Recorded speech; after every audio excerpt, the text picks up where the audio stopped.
Well, what's going on, you guys? Welcome back to another episode. In this video, I'm going to cover all of the portfolio moves recently, as well as give another covered call gem that has served me well recently. So if you guys enjoy the content, please smash the like button. If you have any comments or constructive criticism, be sure to drop those down in the comments section below. All right, let's get into it. So in the main stock account, we were up $2,229 today. Definitely some nice moves across the board. Amazon up to $220, up another 1% today.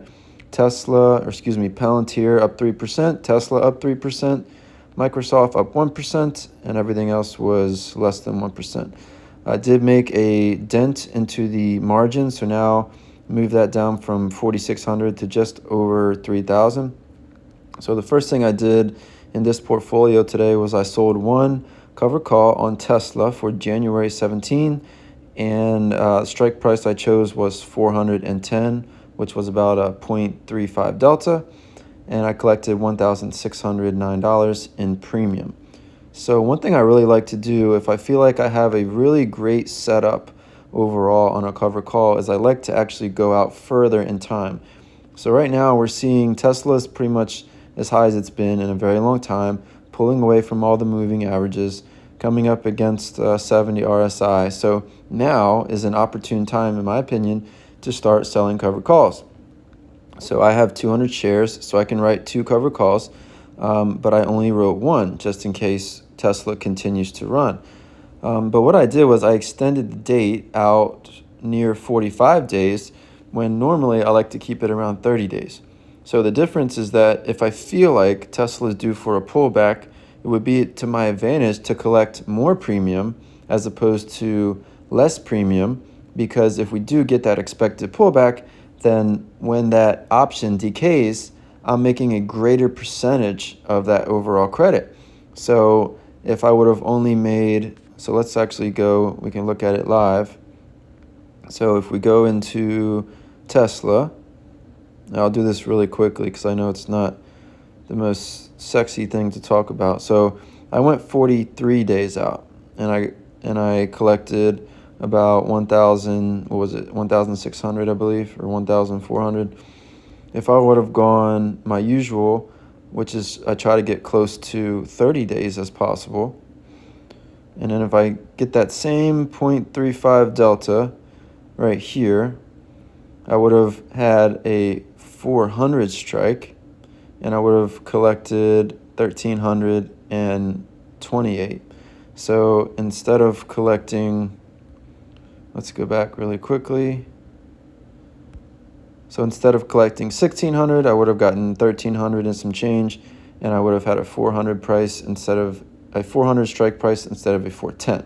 So if you feel like it's a really great setup, if Tesla is feeling overheated or whatever stock you're in, I like to sell out a little further in time while still within that 45-day window where we know premiums will start to decay even quicker.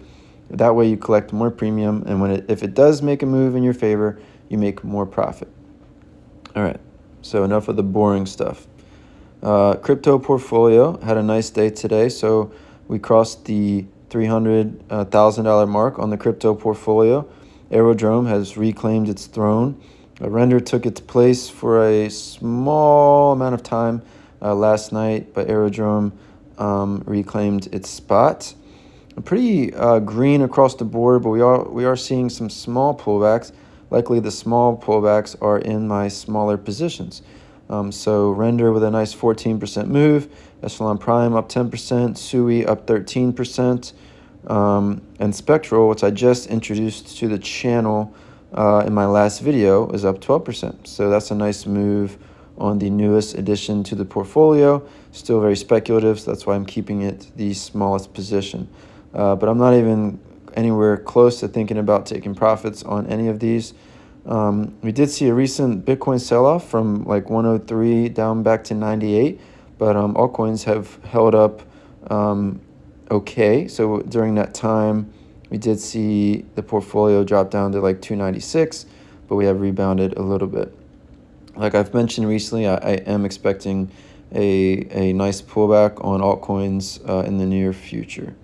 So, all right, in the trading account, we were down 129 bucks today. The only thing really movement-wise, the Snow 200 call did have a nice day today, up 33%. We just put that on yesterday, so definitely nice to see that.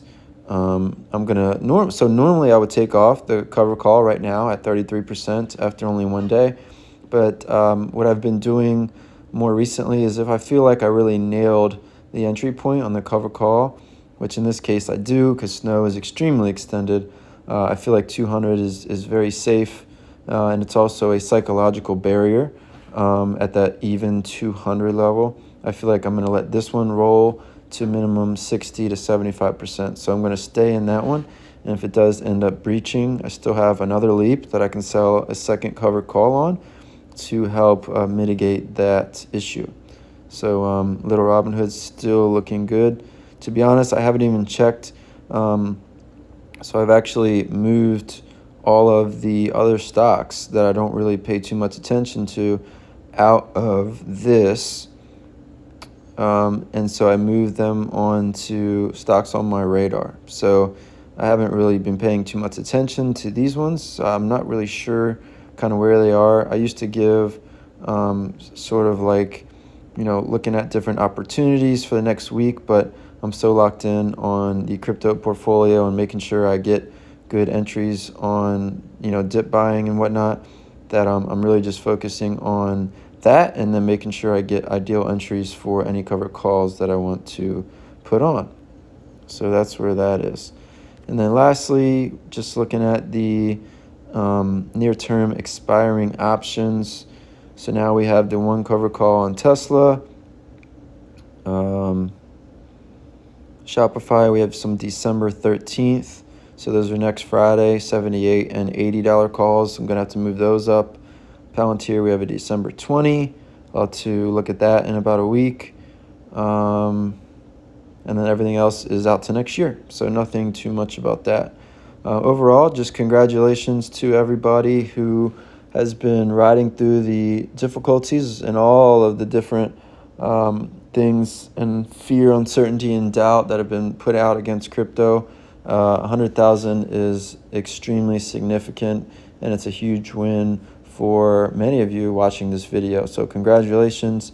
In my view, there still is a lot of room to run, not necessarily on Bitcoin, but on some Bitcoin proxies and specifically altcoins, in my opinion. And obviously that's how I'm positioning the portfolio, as the crypto assets now account for over half of my net worth, essentially. So that's I'm putting half of my eggs in one basket. So that definitely shows my conviction level. So appreciate you guys.